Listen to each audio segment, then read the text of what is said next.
Hello, everyone, and welcome to PEP GP Australia, where we help GPs navigate the RACGP PEP Specialist Pathway.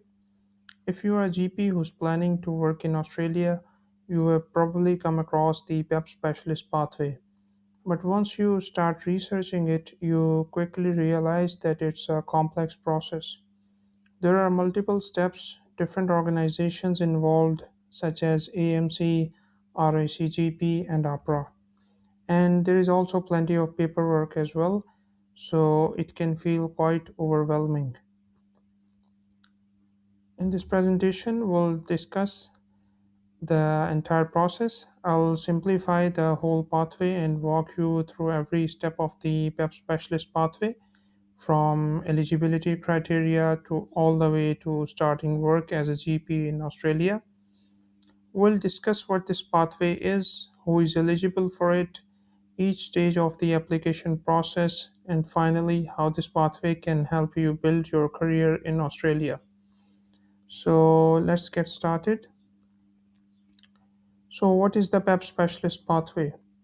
The PEP Specialist Pathway is an assessment pathway developed by the RACGP for overseas trained GPs who already hold a recognized GP specialist qualification. If you are successful, this pathway eventually leads to fellowship of the RACGP, known as FRACGP, and specialist GP registration in Australia.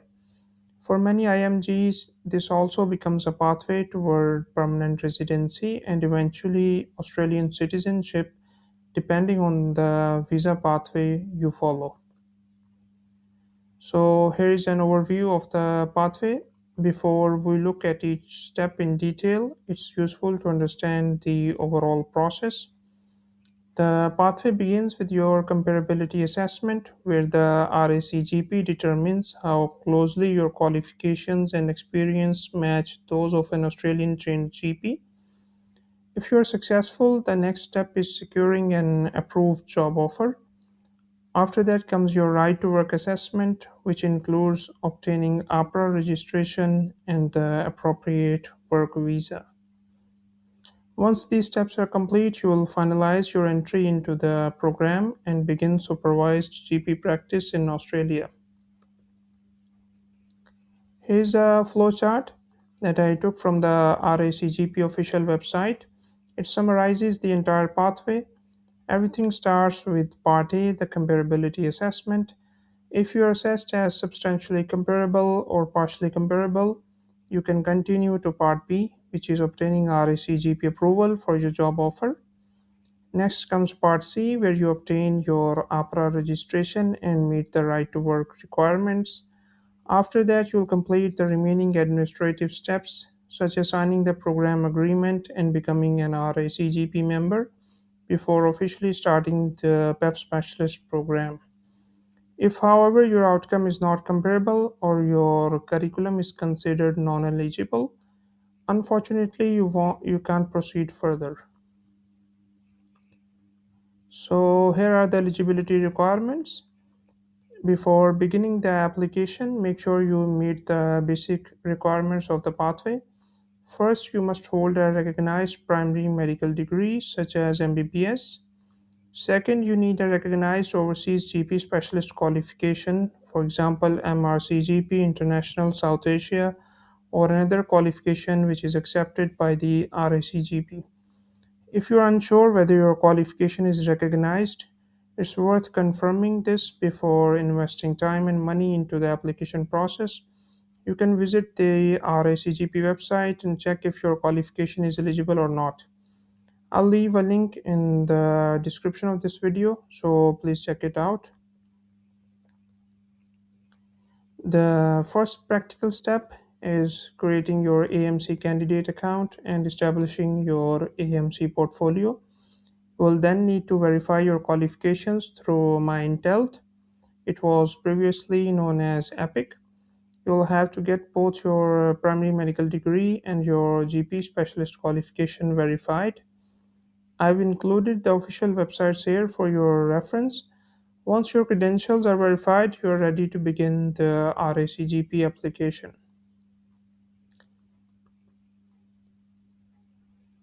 Okay, so Part A is the RACGP Comparability Assessment Application. It is probably the most important stage of the entire pathway. During this assessment, the RACGP carefully reviews your qualifications, your training, and your professional experience to determine how comparable you are to an Australian trained GP. Your assessment can result in one of the three outcomes: substantially comparable, partially comparable, or not comparable. Your outcome determines the rest of your journey, so it's important to prepare your application carefully. I've added a link to the application portal here, which you can follow to start your application. So let's briefly understand what each outcome means. If you're assessed as substantially comparable, you'll usually have a shorter path to fellowship. You will be eligible for provisional registration and you won't need to complete the RACGP fellowship exams. If you're assessed as partially comparable, you'll follow a slightly longer pathway. You'll usually get limited registration from Ahpra and you must complete the RACGP fellowship exams before achieving fellowship. If you're assessed as not comparable, unfortunately, you can't proceed further. So it's very important to prepare your application carefully. Here are a few important points to remember about Part A. The assessment it usually takes around 10 weeks. The first result you'll receive is called the Summary of Preliminary Review or SPR. So you have to email RACGP and accept the findings, and then they send you the official outcome letter. If you disagree with the findings, you have 21 days to request a review. Also remember that your comparability outcome remains valid for 12 months, so you will need to complete the rest of the pathway within that period. But sometimes RSCGP gives extensions of up to 6 months for valid reasons. Once your comparability expires, you have to apply and pay the fees again for the RSCGP assessment. So once you received a favorable comparability outcome, the next step is securing a suitable job offer. It's important to know that RACGP doesn't help you find a job. You'll need to search independently through recruitment agencies or job websites such as Seek, Indeed, or LinkedIn. Once you receive an offer, you'll submit it to the RACGP for approval, which takes around 3 weeks. Generally, applicants on this pathway are bound to work in regional or rural locations, which are classified as Triple M2 to Triple M7. You can't work in Triple M1 areas such as Sydney or Melbourne for 10 years. So, after your job offer has been approved, you will move on to your right to work assessment, which is Part C. This involves applying for Ahpra registration. GPs who are substantially comparable, they apply for provisional registration, while partially comparable GPs apply for limited registration. The processing times vary, but approval it commonly takes around 6 to 8 weeks.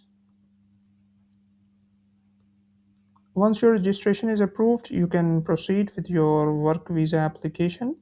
The most commonly used visa is the subclass 482 visa, which is employer sponsored and it generally processed much faster than the PR visas. You can also later transition to a permanent residency visa, such as the subclass 186 visa, if your employer agrees. So, once your registration and visa are in place, only a few administrative steps remain. You will sign your program agreement, you pay the program fees, you provide evidence of basic life support certification, become an RACGP member, and you will have to apply for your Medicare provider number. After completing these requirements, you are officially ready to begin your GP practice in Australia. So, this is the outcome that every GP on this pathway is working toward, which is successful completion of the pathway. It leads to the fellowship of the RACGP, specialist GP registration in Australia, and ultimately the opportunity to practice independently as a GP in Australia. So here is a summary of the whole process. Let's quickly recap. You start with your AMC portfolio and you get your qualifications verified by the EPIC or MyIntealth. You complete Part A, the comparability assessment. Then you secure an approved job offer, which is Part B. You complete your right to work assessment, including Ahpra registration and your visa. Finally, you complete the remaining program requirements and begin your PEP specialist program. So, breaking it down into these individual steps makes the process much easier to understand. Here are the few challenges that you may face on your journey. Although this pathway is straightforward on paper, many GPs they find it quite challenging. There are multiple organizations involved. There are numerous documents to prepare, and you only have 1 year to complete the whole process after you get your comparability assessment.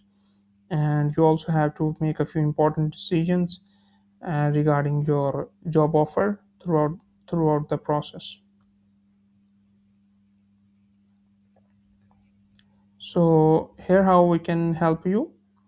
Uh, we created the PEP Australia because our goal is to make this journey simpler and less stressful for GPs. We provide guidance throughout the entire process, from the initial application and documentation to CV preparation, job search support, and personalized mentoring. Rather than trying to figure everything out on your own, we can help you understand each step and we can help you avoid the common mistakes that can delay your application. So, why should you trust us? One thing that makes us different is that we have personally been through this journey ourselves. We are a team of GPs who successfully completed the PEP Specialist Pathway and are now practicing in Australia. So everything we share comes from real experience, not just information taken from websites or official documents. Our aim is to help make your journey smoother than ours so that you don't have to face the same challenges that we faced. If you're planning to start your journey on the PEP Specialist Pathway and you like step by step guidance, we would be happy to help. Whether you're just getting started or already somewhere along the process, please feel free to get in touch. You can reach us by email or WhatsApp. You can find our contact details in the description as well. We look forward to helping you begin your journey in Australia. Thank you for watching, and we wish you all the very best on your journey to Australia. We'll be creating more videos covering every stage of the PEP Specialist pathway in detail, along with practical steps, common mistakes to avoid, and guidance to help make your transition to Australia much smoother. So stay tuned, and I'll see you in the next video.